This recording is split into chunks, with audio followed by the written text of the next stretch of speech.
A paz do Senhor para os alunos da FAESP.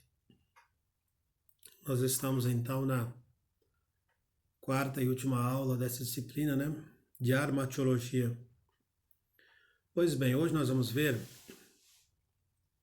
o pecado imperdoável ou a blasfêmia contra o Espírito Santo. Diversos textos bíblicos falam de um pecado que não pode ser perdoado, após o qual é impossível a mudança do coração e pela qual não é necessário orar. Vamos ler um texto? Mateus 21, 31 a 32. Mateus 12, 21, 31 a 32. Portanto, eu vos digo, todo pecado e blasfêmia se perdoará aos homens, mas a blasfêmia contra o Espírito Santo não será perdoada aos homens. E qualquer que disser alguma palavra contra o Filho do Homem, ser-lhe-á perdoado, mas se alguém falar contra o Espírito Santo, não lhe será perdoado, nem nesse século, nem no futuro. Agora Hebreus capítulo 6, e o versículo de número 4. Porque é impossível que os que já uma vez foram iluminados e provaram o dom celestial e se fizeram participantes do Espírito Santo e provaram a boa palavra de Deus e as virtudes do século futuro e recaíram, sejam outra vez renovados para arrependimento, pois assim quanto a eles, de novo crucificam o Filho de Deus e o expõem ao vitupério. Agora, 1 de João, capítulo 5, e o versículo 1. Todo aquele que crê que Jesus é o Cristo é nascido de Deus, e todo aquele que ama ao que o gerou também ama ao que dele é nascido. Nisto conhecemos que amamos os filhos de Deus, quando amamos a Deus e guardamos os seus mandamentos. Pois bem, opiniões sem fundamento acerca desse pecado têm gerado grande variedade de opiniões sobre a natureza do pecado imperdoável. Jerônimo e Crisóstomo consideram-no um pecado que só podia ser cometido com a estada de Cristo na terra. E sustentavam que ele foi cometido pelos que estavam convencidos em seus corações de que Cristo realizava seus milagres pelo poder do Espírito Santo. Mas a despeito de suas convicções, recusavam reconhecer tais milagres e as atribuíam a Satanás. Contudo, essa limitação é destituída de fundamento. Agostinho e os dogmáticos da Igreja Luterana, da linha de Melanchthon, e alguns teólogos entendiam que o pecado imperdoável consiste em impenitência obstinada até o fim, ou incredulidade persistente. Ou seja, então Agostinho e os pais da Igreja Luterana entendiam que esse pecado imperdoável se trata da impenitência até o fim, ou então a incredulidade na pessoa de Cristo persistente. Então era caracterizado o pecado de blasfêmia. Ou uma recusa até o fim em aceitar a Cristo como Salvador. Supondo-se isto, acredita que todos os que morreram no estado de impenitência e descrença cometeram esse pecado.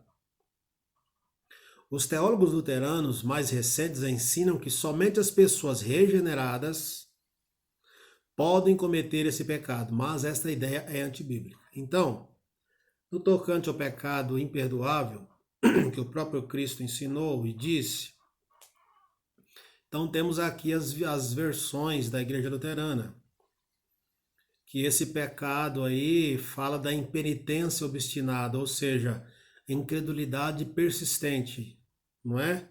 Na recusa até o fim em aceitar a Cristo como Salvador. Então nós vejamos aqui, então entendamos, que nós entendamos bem, duas classificações para esse pecado contra o Espírito Santo, a blasfêmia contra o Espírito Santo. A primeira classificação é atribuir a demônios as obras que o Espírito Santo faz. E uma segunda classificação, então, é não aceitar a Cristo como Salvador até o fim, é rejeitar a Cristo como Salvador. Porque olhando para o Novo Testamento, quem é que pode salvar o homem do seu estado de pecado? É Cristo. Somente Jesus, Cristo, através do seu sangue que foi derramado na cruz. Automaticamente, se o homem não reconhece essa possibilidade de salvação acerca do sangue de Cristo, então automaticamente ele está perdido.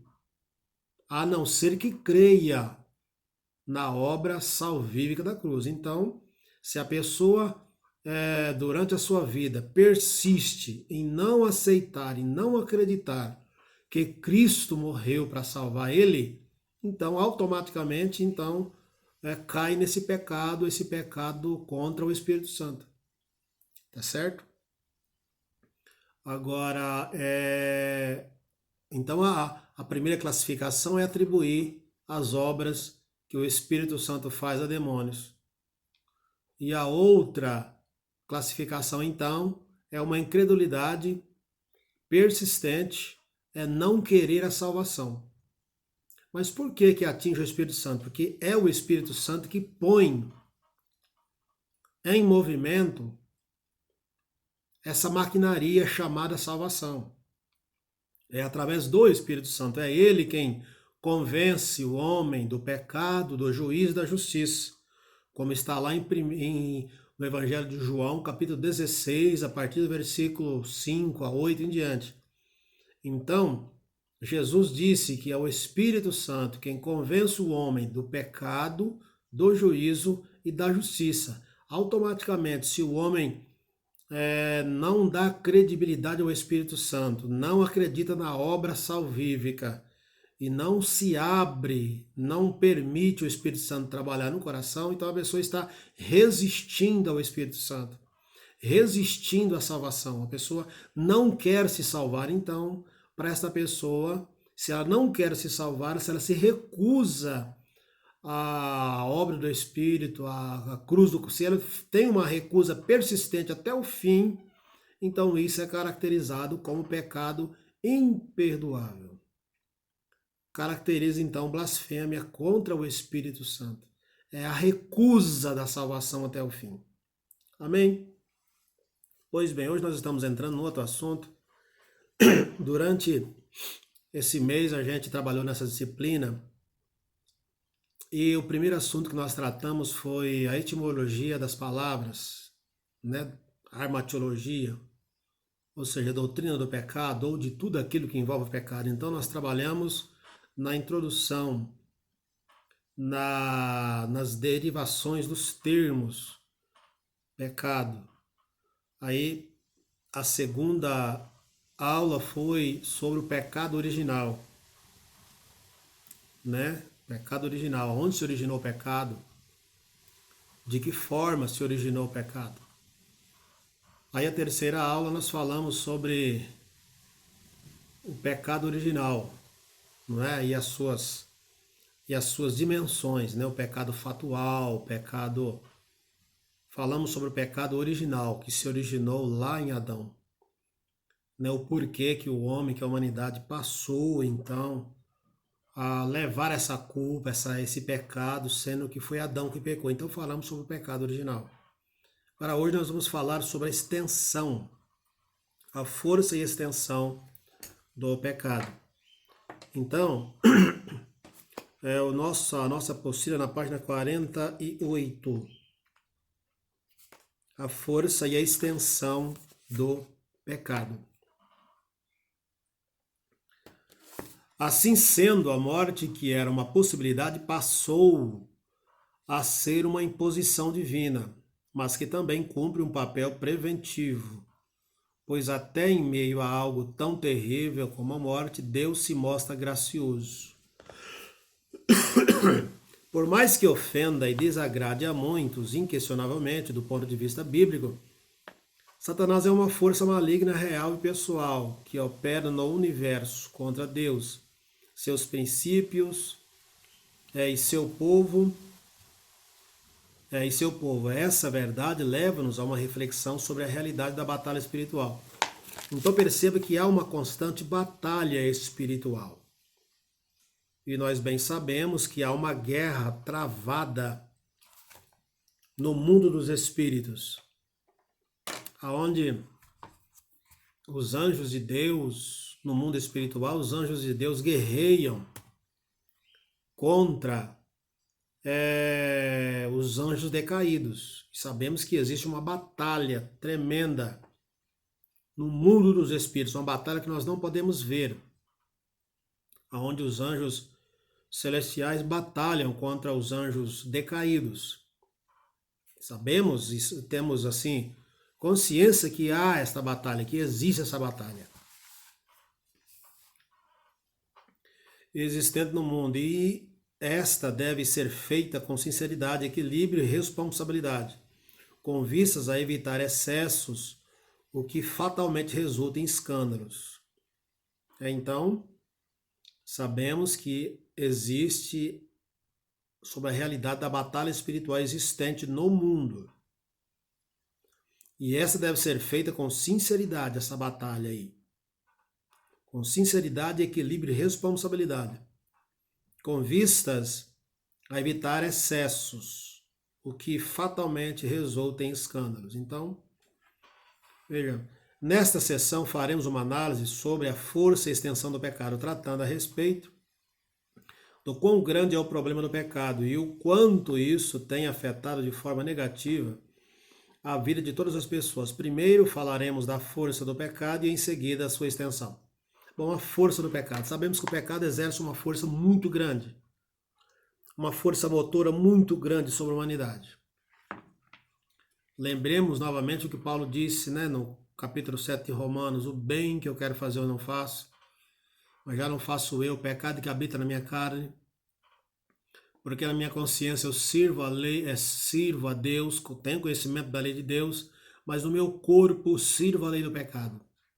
Então Paulo ali expõe uma batalha interna, uma batalha espiritual, uma batalha travada, uma luta contra o pecado.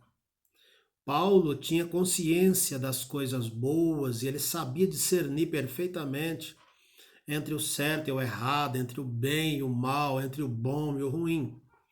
E certamente que nós também temos esta facilidade, nós temos essa sensibilidade em discernir entre o bem e o mal, entre as coisas boas e ruins. Nós temos essa distinção. Nós temos isso na mente. Mas o nosso corpo guerreia contra os nossos membros a força do pecado. Porque na consciência sabemos das coisas boas, mas no nosso corpo existe essa força que nos leva a pecar. Inicialmente, levemos em conta que ao usarmos a nomenclatura força do pecado, estamos nos referindo ao seu poder de atuação nos homens. A gravidade do problema do pecado, além de todas as suas duras, terríveis e imensuráveis consequências, portanto, essa primeira parte do capítulo analisaremos as formas com que o pecado se manifesta entre os homens e o quanto está impregnado na vida das pessoas, principalmente porque nos encontramos em um sistema que, além de imaculado, é dominado e regido pelo pecado.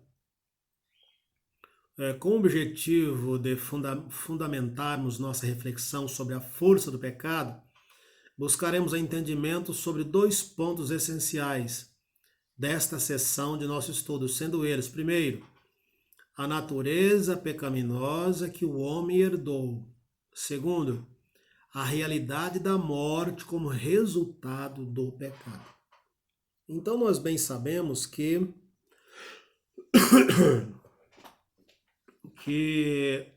tudo está impregnado com o pecado na vida das pessoas.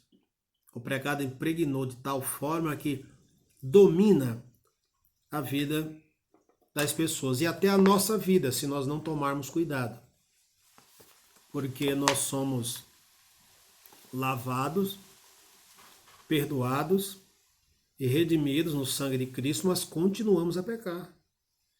Nós ainda estamos nesse mundo. Nós ainda estamos suscetíveis ao pecado. Então nós devemos tomar muito cuidado nessa questão do pecado. Que para todo lugar que nós nos viramos, o pecado está impregnado. Quando olhamos para a televisão, nós percebemos o pecado impregnado em todas as áreas, em todas as suas formas. Quando olhamos para a política, nós percebemos a impregnação do pecado, da maldade implantada nas vidas e nos corações dos políticos. Quando olhamos para a sociedade de forma geral, nós percebemos esta realidade.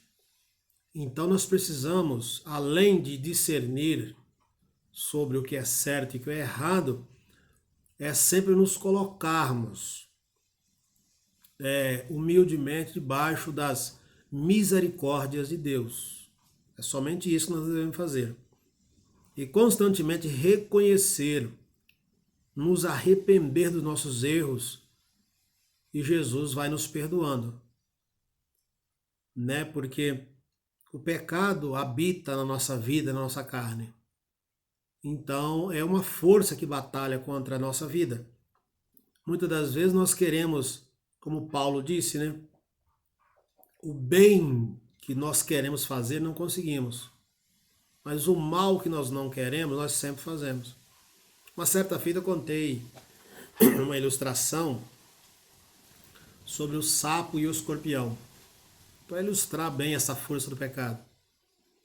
Uma certa feita há uma fábula do sapo, que o sapo queria atravessar uma lagoa. O escorpião, queria atravessar uma lagoa. E aí o escorpião não sabe nadar, pediu ajuda para o sapo. Olha, seu sapo, por favor, deixa eu montar nas suas costas e o senhor me atravessa na lagoa porque eu não sei nadar.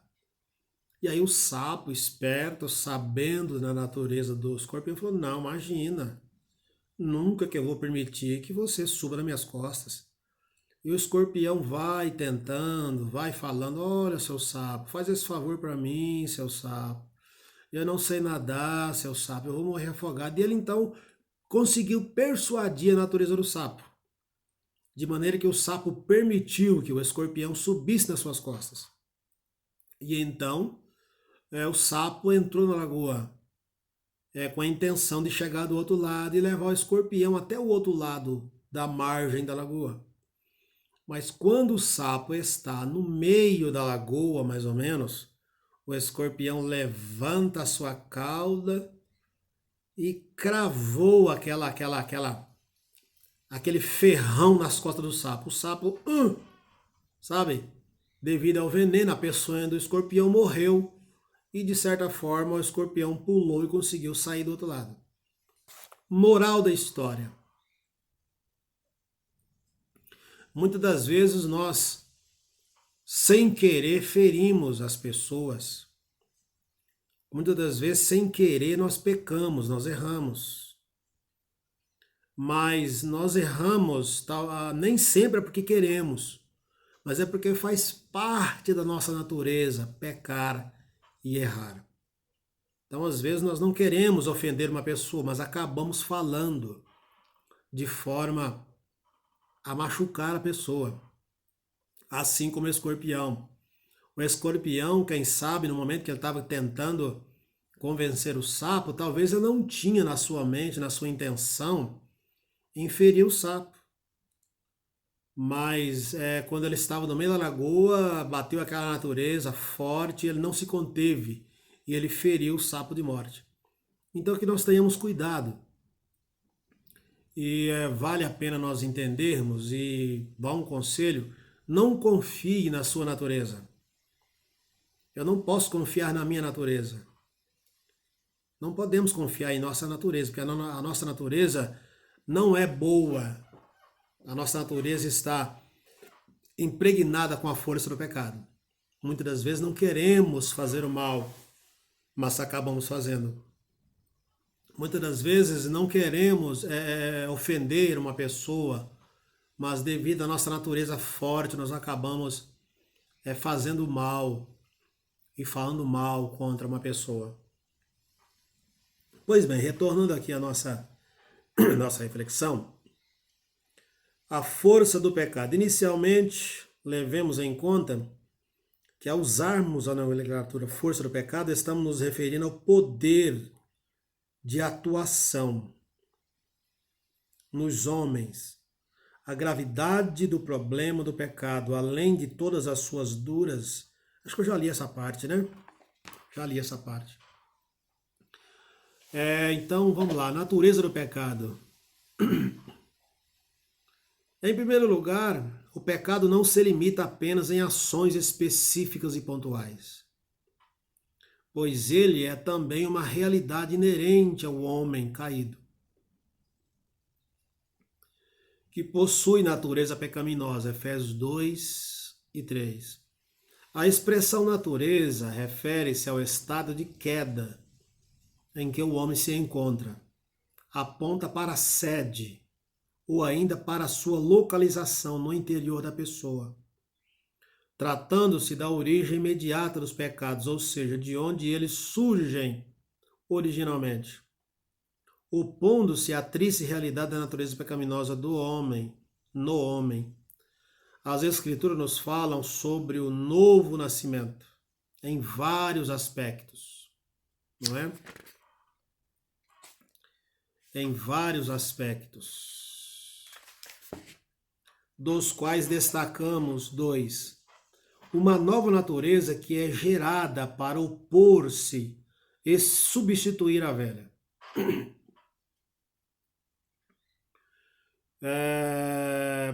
João 3, de 3 a 7. Ali fala do novo nascimento. Uma certa feita, após o expediente, Nicodemos procura Jesus e o interroga. E Jesus diz que aquele que não nascer da água e do Espírito não pode ver o reino de Deus. Aquele que não nascer de novo, né?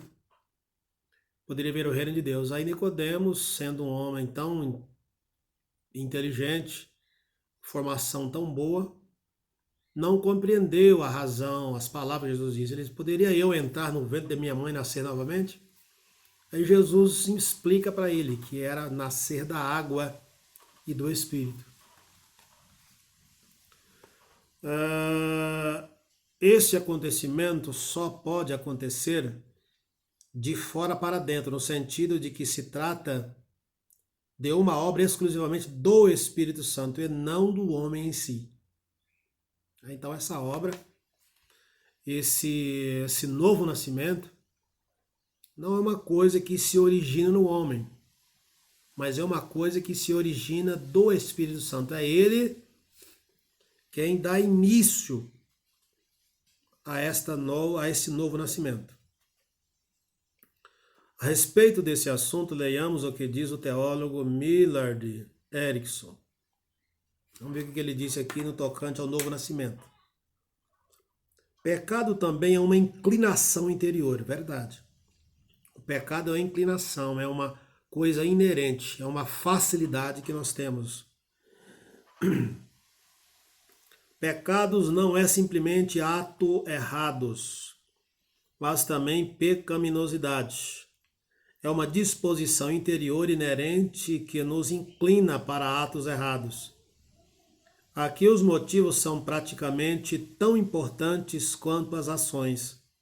Assim Jesus usou para condenar a ira e a cobiça, com a mesma veemência que usou contra o homicídio e o adultério. Mateus 5, 21, 22, 27 e 28. Não é simplesmente que somos pecadores porque pecamos. Pecamos porque somos pecadores. Oferecemos aqui, portanto, essa definição de pecado. Pecado é a incapacidade de viver de acordo com o que Deus espera de nós, no que diz respeito ao que fazemos, pensamos ou somos. Então perceba aí o que que o senhor Erickson Millard falou acerca do pecado, que o pecado não é somente ato, é uma inclinação interior, é uma predisposição para fazer as coisas erradas. O Novo Testamento usa o termo carne, que no grego é sarx, para referir-se à natureza pecaminosa do homem. Embora a palavra originalmente tivesse relação com o corpo material, o apóstolo Paulo corajosamente e inovadoramente equiparou-se à natureza pecaminosa. Portanto, nesse sentido, é o centro dos desejos pecaminosos. E uma vez eu falei sobre a alma, né?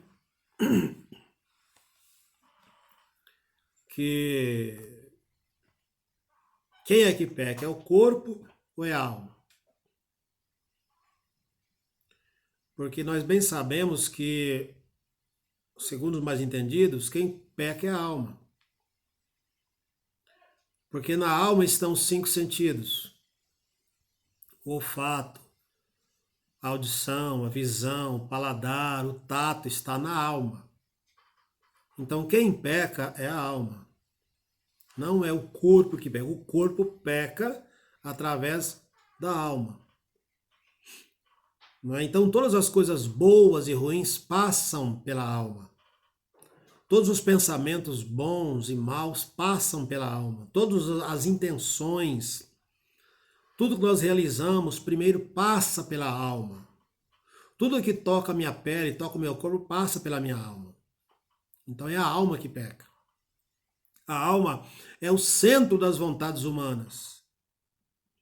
Então na alma estão os desejos, as vontades, não é? Estão na alma. A poesia encontra-se na alma. Os desejos mais fortes da nossa carne encontram-se na alma. Então a alma é a parte que peca. O pecado habita na alma, é a alma quem peca, através do corpo. O desejo está na alma, a vontade está na alma, a ansiedade está na alma. Então tudo reside na alma. A alma é quem peca. Pois bem, Paulo corajosamente, inovadoramente, equiparou-se à natureza pecaminosa. Portanto, nesse sentido, o centro dos desejos pecaminosos é a alma. Com base nessas informações, é preciso muito cuidado para o bom e correto uso da expressão carne. Por ocasião de leitura e interpretação bíblica, há momentos em que o termo refere-se à natureza pecaminosa, enquanto que em outros ao corpo humano. Pois bem, vamos ficar por aqui. O vídeo não pode ficar muito grande, senão ele corta, né? E que Deus abençoe a tua vida. Até já!